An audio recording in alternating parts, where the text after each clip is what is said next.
Dear press people, channel people, and well-wishers, welcome. Welcome to everybody. Now I would like to introduce a new star to the world of dance, Vani. Hi madam, आपका life ambition क्या है? ఈ field లో number 1 స్థానానికి ఎదగటం. Yes, within no time she'll become number 1.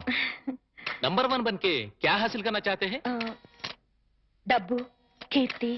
Yes, yes. Excuse me, madam. Are you married or unmarried? Listen, పెళ్ళైందని చెప్తే ఈ field లో glamour ఉండదు. కాలేదని చెప్పు. मैडम, आपसे ही पूछ रहे हैं. Are you Miss or Mrs? అసలు ఆ డౌట్ మీకు ఎందుకు వచ్చింది? నాకు ఇంకా పెళ్లి కాలేదు. ఐ మిస్ వాణి.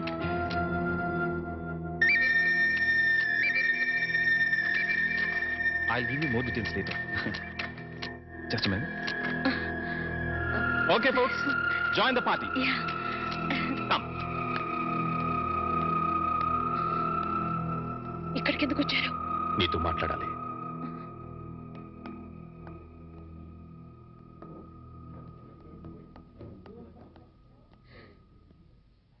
ఏం మాట్లాడాలి? కూర్చొని మాట్లాడుకుందాం. నాకు టైం లేదు. అవతల పార్టీ జరుగుతోంది. నేను త్వరగా వెళ్ళాలి. వాణి, నువ్వు చేసిన పని చాలా తప్పు. చెప్పకుండా రావడమేగా.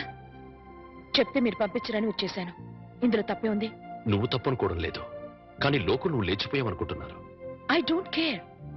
నేను గొర్రెతో ఒక బతుకు బ్రతకలేను. నాకు డబ్బు కావాలి, కార్లు బంగ్లాలు కావాలి. అవి సంపాదించడమే నా లక్ష్యం. అంతవరకు ఎవరిని కేర్ చేయను. అవన్నీ సంపాదించిన తర్వాత ఏం చేస్తావు? సుఖంగా బ్రతుకుతాను. ఆ సుఖమైన బతుకు ఇప్పుడు నీకుంది.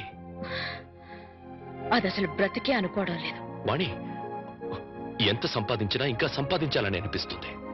దానికి అంతుండదు, ఎప్పటికీ తృప్తి ఉండదు. అందుకే ఉన్నదంతా తృప్తి పడాలి. అది చేతకాని వాళ్ళ అనే మాట. సరే, నీ ఇష్టం. కానీ ఇలా చెప్పకుండా రావడం కన్నా ఓసారి ఇంటికి రా. మేమే నేను పంపిస్తాం. ఎక్కడికి? బలకటిగా? వాణి, నాకు తెలుసు. ఇంటికొస్తే నన్ను కట్టుపడేస్తారు. మళ్ళీ గడప దాటనివ్వరు. వాణి, అత్తగారు మామగారు కూతురు లేచిపోయిందని నిందను తట్టుకోలేకపోతున్నారు. వాళ్ల కోసమైనా. నా కోరికలు ఏమి వాళ్ళు తీర్చినప్పుడు వాళ్ళు ఎలా పోతే నాకే, ఏమైపోతే నాకే. సరే, వాళ్ల కోసం రావద్దు. నీ ఇష్టాన్ని చంపుకుని నా కోసం కూడా రమ్మని అడగను. అపశుభం తెలియని పసివాడు. వాడి కోసమైనా ఓసారి ఇంటికి రా ప్లీజ్. వాడసలు పుట్టాడన్న సంగతే నేను మర్చిపోయాను. చివరిసారిగా బతిమందుతున్నాను. ఇంకా మళ్ళీ ఎప్పుడు కనపడపోతే సంతోషిస్తాను. ఇంకా మీరు వెళ్ళొచ్చు.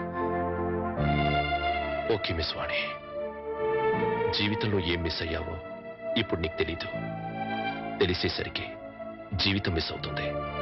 అప్పుడు ఎంత ప్రాకులాడినా మిస్ అయిపోయింది ఎప్పటికీ అందదు. Bye, good luck. ఆ మాస్టర్ దగ్గర నేర్చుకొచ్చినట్టున్నాడు సుభాషితాలు.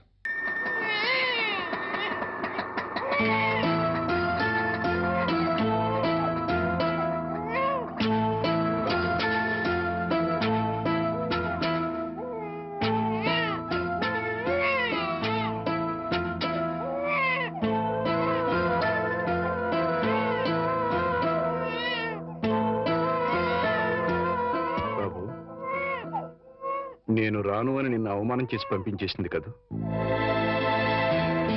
వెళ్ళిపోయి చేసిన అవమానం కంటే ఎక్కువేం కాదది.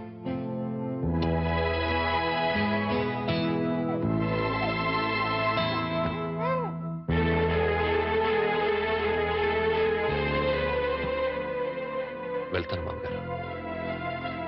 ఎక్కడికి పెడతావయ్యా? భరించగలిగితే బతకడానికి, లేకపోతే చావడానికి. అయ్యయ్యో, అవే మాటలయ్యా. చావాల్సినంత కర్మ నీకేం పట్టింది? బతికుండాల్సినంత అవసరం మాత్రం ఏముంది అత్తయ్య? దాన్ని ప్రాణానికి ప్రాణంగా పెంచుకున్నాను. మమ్మల్ని కాదంది, వెళ్ళిపోయింది. నీకు నేను పెట్టింది సంతోషించాను, ముచ్చట పడిపోయాను. ఇప్పుడు ఉన్న పేరు తీసేసింది, వెళ్ళిపోయింది. అని కానీ బాబు, నిన్ను అల్లుడిగా అనుకోలేదయ్యా, కొడుగ్గా భావించాను. ఇంకా నువ్వున్నావనే ధైర్యంతో ఈ గుండె ఆగిపోకుండా కొట్టుకుంటుందయ్యా. నేనెందుకు బ్రతికుండాలి అంటున్నావు? ఉండాలి, మా కోసం ఉండాలి. మేం బ్రతికుండడం కోసం నువ్వు ఉండాలి. లేదు మీరు చస్తే చావండి, నేను పోతానంటావు. మీ ఇష్టం, మమ్మల్ని అనాథలుగా వదిలేసి వెళ్ళి. కానీ బాబు, రేపు మీ ఇద్దరం చస్తే మా శవాలు అనాథల్లా నడి రోడ్డు మీద పడిపోకుండా నువ్వెక్కడున్నా సరే వచ్చి టిప్పు పెట్టి వెళ్ళి. చాలు. మావగారు, నాకు తెలుసయ్యా నువ్వెందుకు వెళ్ళిపోతానంటున్నావు. ఆ పాపిష్టి దాన్ని కన్నా తల్లిదండ్రులు వీళ్ళు కూడా నీచులై ఉంటారు. వీళ్ళతో ఉంటే మా పాప అనుకుని వెళ్ళిపోవాలనుకుంటున్నారు. ఓవయ్యా ఓ. మావగారు, మనసా వాచ కర్మనా చెప్తున్నాను.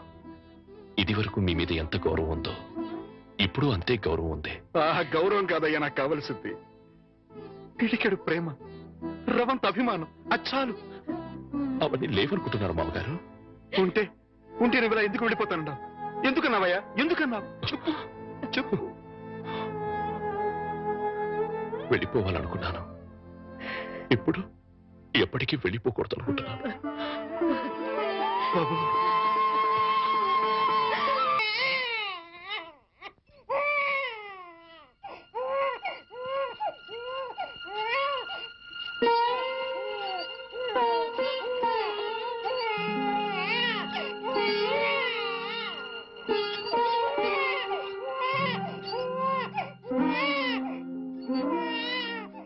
అల్లుడు,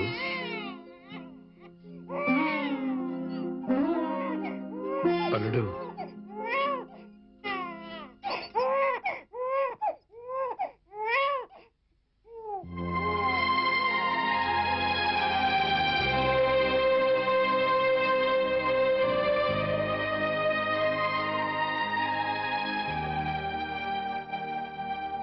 నాదో చిన్న కోరిక తీరుస్తావా బాబు?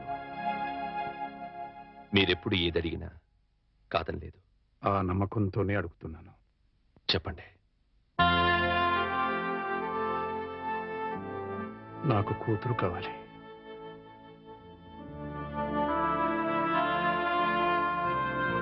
వాణిని నా కోసం కాకపోయినా బిడ్డ కోసమైనా ఇంటికి రమ్మని బతిమాలాడు.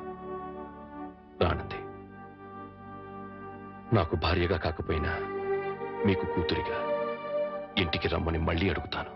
దాని గురించి కాదయ్యా, అది ఇంటి గడప దాటి ఏ రోజున బయటికి వెళ్ళిందో ఆ రోజునే చచ్చింది. ఒకవేళ తిరిగి వచ్చినా నేను రానివ్వను. మరి కూతురు కావాలని అడిగారు? అడిగాను. రానివని అంటున్నారు. కూతురు కావాలంటున్నారు. ఎలా?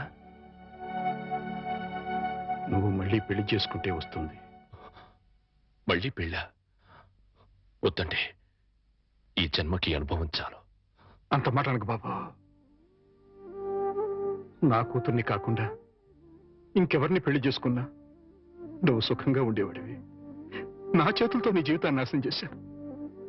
నాకే గనక ఇంకో కూతురు ఉండి ఉంటే నీకే ఇచ్చి పెళ్లి చేసి ఉండేవాడిని. ఆ అవకాశం నాకు లేదు. అందుకే నువ్వు మళ్ళీ పెళ్లి చేసుకుని నాకు కూతురుని తెచ్చిపెట్టమని ప్రాధాన్యపడుతున్నాను. అది కాదు అవును బాబు, నీకు భార్య అవసరం లేకపోయినా ఈ పసివాడికి తల్లి కావాలిగా.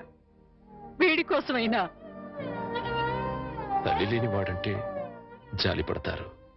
తల్లి లేచిపోయిందంటే గేలి చేస్తారు. నా కొడుక్క పుట్టడం వాడు చేసుకున్న కర్మ. ఆ కర్మను తప్పించడం నీ చేతుల్లోనే ఉందయ్యా. నువ్వు మళ్ళీ పెళ్లి చేసుకుంటే వాడికి తల్లి వస్తుంది. వాడికి తల్లి ఉంటే తన తల్లి ఎవరితోనో లేచిపోయిందన్న సంగతి వాడికి ఎప్పటికీ తెలియదు. అందుకే బాబు మళ్ళీ పెళ్లి చేసుకోమని చెప్తున్నా. బాబు, నా జీవితంలో ఇంతవరకు దేహి అని ఎవరిని అడగలేదు. ఒక్కసారి నా కూతురు కోసం నిన్ను అడిగాను. ఇప్పుడు నువ్వు పెళ్లికి ఒప్పుకుంటే నీకోసం ఎవరినైనా మీ కూతురి నాకు దత్తు ఇవ్వండి అని ప్రాధాయపడతాను. ఆ దత్తు తెచ్చుకున్న కూతురి నీకిచ్చి పెళ్లి చేస్తాను. బాబు, ఈ మాస్టర్ జీవితంలో చేసిన ఒకే ఒక తప్పు, ఆ తప్పును సరిదిద్దుకునే అవకాశం నాకివ్వు బాబు.